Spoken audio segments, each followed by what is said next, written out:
Welcome back to the Abide Project. My name is Pastor Lloyd Hemstreet. And I'm Pastor Cam and Lloyd.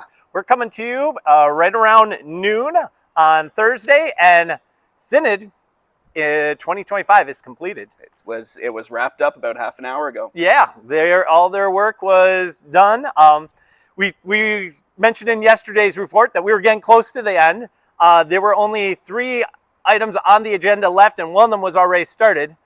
But all 3 of them turned out to be pretty big, Cam. Yeah, they were definitely major items, and we were expecting that going in. And nobody was looking at these and thinking, "Oh, that's 5 minutes, and we'll go." No, these were big things that needed discussion, and the queues filled up with lots of people to discuss them, and they struggled to work through some things, just as Synod does as they're deliberating together. And yet we made progress. We completed our work, and we just finished up with a great time of worship together at the close of the Synod. So we should probably start where we left off yesterday afternoon with the conversation about supporting Resonate and church planting as a growth strategy for the denomination. Right. Because that was such a valued thing. That was the overwhelming discussion on the floor of Synod.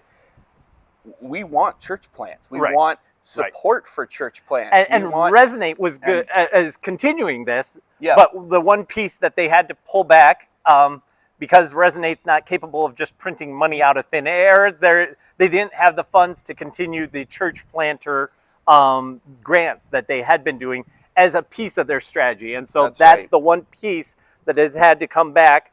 And, this was very concerning to the delegates of Synod, but they're not in a position that they could tell Resonate to print money out of thin air to reinsert the grants. And so there was a lot of debate on the floor, back and forth, round and round, of how are we going to do this? And it actually came to a point that they divided the question. They got rid of some things of the original recommendations from the committee, and they ended up adopting a floor motion, kind of speaking to what was going on. Which is a fairly rare occurrence.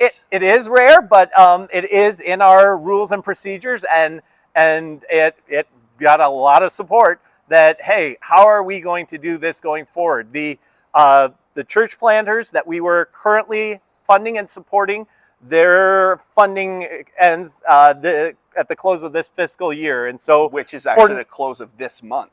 Yes, at the close of this month, and so they're not going to receive new funding going forward into next month, and so it's a very present issue, and there's nothing that we can do at the denominational level kind of to respond to that. And so there was talk that, our classes are going to have to step up.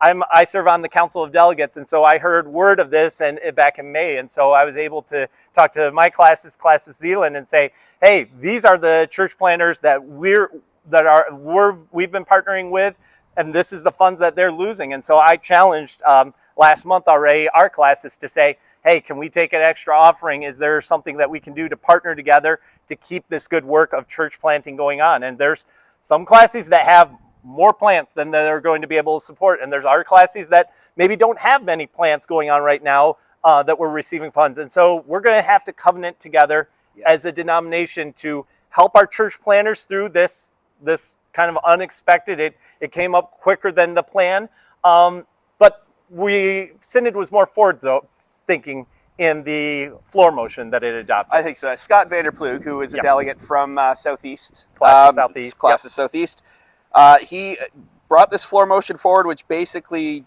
noted that we can't just say words about this. We need to have actions. Mm-hmm. And even as he was presenting this floor motion, knowing that he's going to tell the Office of General Secretary, Zach King gets a lot shoved on his plate at these meetings. Not as much maybe this year as some years. That's true. But there were no study committees. There were no task forces delegated. But this is a big project, and sure enough, Zach King, it landed on his desk. Yes, and so he's going to be working with classes to really get these concrete steps moving. Right, and Resonate, and our agencies, we're going to come up with a concrete plan of, hey, what is our strategy, not just for fixing and trying to paper over what's going on right now. The classes are going to, and individual churches are going to be responsible for that. But going forward, what are we going to do? Yeah. And so we want to make this a growth that is sustainable. Yeah. We want to make this a growth that is appropriately supported. Right. We can't just have a patchwork, I No, guess, really, no. of just, people popping up and, oh, let's, give them our thoughts and prayers. No, we Right. gotta also, Right. be the hands and feet of Christ too, Yeah. right? In supporting these planters who are trying to spread the gospel, who are doing good work, Doing doing a lot work. of the things. Yeah. We put another thing on the General Secretary's office. I can't remember if it was last year or the year before, to help reverse the membership decline. Right. That was 2023. That was 2 years ago. Yep. Okay, yeah, So that is the so way this is we part of wanna that, do that. and answering that. And so the recommendation is that the General Secretary's office, our agencies especially resonate, obviously, and our classes and churches are going to come together to come up and work together on a 10-year plan going forward, that we're going to have a broad strategy, broad target goals, and we're going to talk about broad ways of increasing funding and support so that we can kind of cover and hit as many of these different areas together well as possible. It was really one of those discussions that was hard. You had to have it. Right. It was a tough one, but it was so encouraging to hear how many people were like, we need this. Right. We want this. The heart Let's in the room fund this. was Let's figure for out this. how to do it. The heart was there, and I loved it. Yeah, it was beautiful. So that was what we started the evening session with. The second session was another challenging, or the second item of the evening was another challenging discussion. What are we doing about the Reformed Church in America, our closest fellow denomination that we've been so partnered with, so much overlaps, and yet they seem to be heading in a very different direction to some extent than the way that we're heading. And so there were overtures came asking for this to be addressed. There was report from the EIRC committee, because Synod 2024 had already said this is something that's going on. We need to get to the bottom. Where does the RCA stand, and what things can we do, not do? How are we going to be working together? Mm-hmm. And Synod did not have an answer for that. No, not really. They worked together to get a unified report. There was a majority and minority report earlier in the week, but they didn't have an answer for how to fix this yet. No. So what's been directed now by Synod, essentially to the EIRC, is to conduct a review of our church and communion status with the Reformed Church in America, the RCA. That's going to take place over the next 5 years. Yep. So that's a lengthy time to really dig into what are the differences, where have we worked together well. Right. I think some might argue it was too long, others would argue it's not long enough, so maybe 5 years is the way to go. There were amendments that were questioning and trying to change some of the things, and kind of what the BI decided is the unified report that came from the advisory committee. This is as good as the language as we can really get at this time, and it's not going to be 5 years and we're going to forget about it until then. The EIRC was instructed to report back to every synod between now and then, but they have this target of by 2030 having a clear answer, and we'll prayerfully continue to speak into this sister denomination, the RCA, and encourage them to join with us in the way we understand the confessions as much as we can, to see what work we can do together. And I think it's important too, even to know that one of those recommendations was to ensure that we are communicating that we love them. Right. We're not, saying, hey, you're going in a wrong direction. We believe you're going in a wrong direction, and we want to hoof you back in because that's what you're supposed to do. No, it's because we love them. Right. And because we are concerned for them. Right. There was a lot of that language of communicating. How do we communicate that this is serious, that this is a concern, and that, boy, what are we going to be able to do going forward? The other recommendation along those lines that was adopted was, well, two other things. One, they went ahead and adopted a kind of a gentle warning to some of our churches. Some of our classes have gone ahead and had union churches with the CRC and the RCA together, and the Synod didn't prohibit that. If a classes thinks that's absolutely critical and it works and makes sense in their situation, they would still be free to do that. But Synod did give a warning that probably in the midst of what we're experiencing right now for the next 5 years, or until we get to the bottom of this, it's probably not wise to go and open a bunch of union churches or enter into that. And not a wholesale effort for it, right? I mean, obviously, at the local level, things are going to be different depending on your classes, depending on your church. Yeah.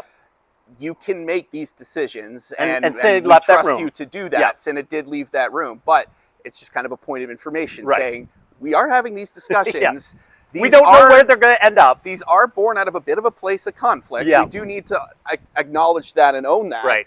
So just be aware of be cautious. that, because you might have now a harder discussion 3, 4, 5 years down the road. Right. So that is a concern out there on the radar, but it's going to be worked out over the next number of years. The other item that they dealt with the RCA is RCA ministers. That we have this free exchange of ministers. RCA ministers serving in CRC churches and CRC classes.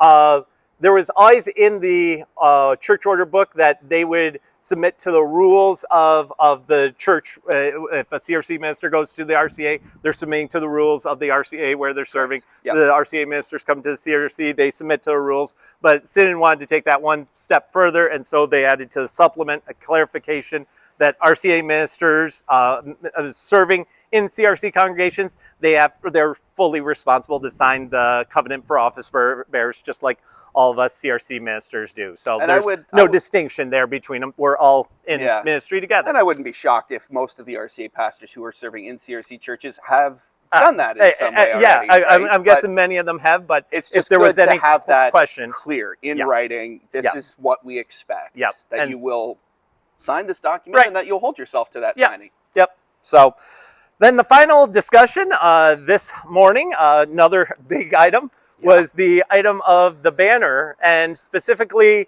not addressing the personnel, not addressing the content of or specific content in the past. The chair was very clear to try and steer the conversation away from that. But what the advisory committee, again, a unanimous advisory committee, came forward and recommended to the body was that it was time to go ahead and change the mandate for the banner. Yeah, and then that reflected a lot of the discussions on the Synod floor. You know, what is the banner supposed to be? Is it going to be this publication by which we celebrate and live into the confessional standards of the Christian Reformed Church, or is it going to be this sort of kitchen table document? Was the phrase that was used? You know, where we come together to read these things that can be provocative, sometimes I would say even controversial, and have disagreements on them. Right. I think the committee's viewpoint on this really seemed to be that you can get this controversial stuff from anywhere. You can bring a lot of stuff, you know, and in this online world, you can find any sort of bozos on YouTube speaking to you. So they're who knows what you might be be subjected to out there in the world today. And that's the thing, right? The world has changed. Right. You know, social media, news organizations being terminally online, that's all changed. That's all changed how we consume information, how we process information. And so the committee felt that adjusting the mandate of the banner to be more of a, this is what we believe as the Christian Reformed Church. Staying closer to in our confessional understanding and lines, and putting that forward in such a way that it is promoting kind of. In part, one of the big parts of the reason for this was they talked about and went back to it several times that the banner is the official publication of the Christian Reformed Church. And that hits a little different in all the ways that our publications go out today online versus how it did 60 years ago. It's much broader. And so we have the broader content outside, the broader witness that the banner is putting forward. We still have other opportunities. The committee spoke to, you know, the Christian Reformed Church has the network where we can go and have that kitchen table dialogue still, but then it's not public facing in the same way that the denominational stamp is attached to it. Rather, it's internal conversation so that we continue to spur one another on and encourage one another. And so that was the recommendation. And it passed with a pretty overwhelming majority. It did. I think it was around 130 votes or something like that. I was talking to somebody in the bleachers, and I had jumped out of the live stream just for a sec so I'd get out of my car and run into the building. And Yeah, it started at about, I think, 129, and Right. then votes Yep. did keep coming in. So Trickling once in. it had hit that point, then Yep. Ken Benjamins, who was chairing the meeting at that Right. point, declared it passed. But Yep. then, so I think the totals, it came out just over 130 votes Yeah, in favor. a little bit And over. again, out of 176 delegates, that's a pretty strong. overwhelming majority. Yep. So that is going to be changing kind of the direction that the banner generally heads. There's still lots of freedom and editorial opportunities. There's still going to be letters from the and communications from members, and so it's not going to be just a siloed voice of only this is in, but overall aim of the banner is going to be adjusted a little bit. And I would say too, like the staff, the editorial staff especially, is going to be in need of prayer over the next couple of weeks and months ahead as they determine how now do we live best into these mandates. How does that change what we do a little bit? So as they discern that, I think it would be wise for us to keep them in prayer. Definitely.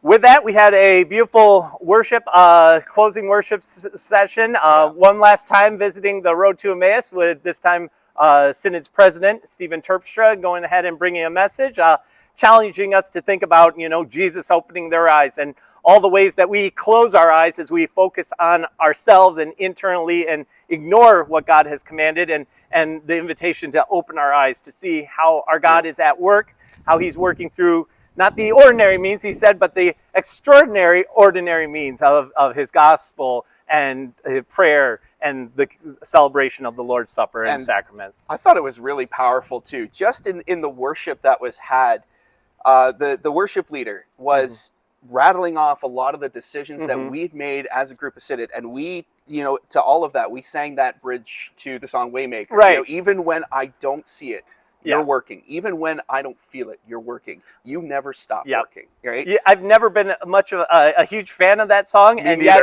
at the same time, it was like, this is incredibly applicable to what we just experienced. Because I don't know if there's ever been a delegate that's left Synod and said, boy, that L went exactly the way I wanted in every way. There's all sorts of things where we're wrestling with as we're coming together as a covenant body together. There's things that we see and we're like, I don't understand exactly what's going on there. I don't know why we had to cut here. I don't know why things changed in this way or why things didn't change in this way. And yet we were reminded of that.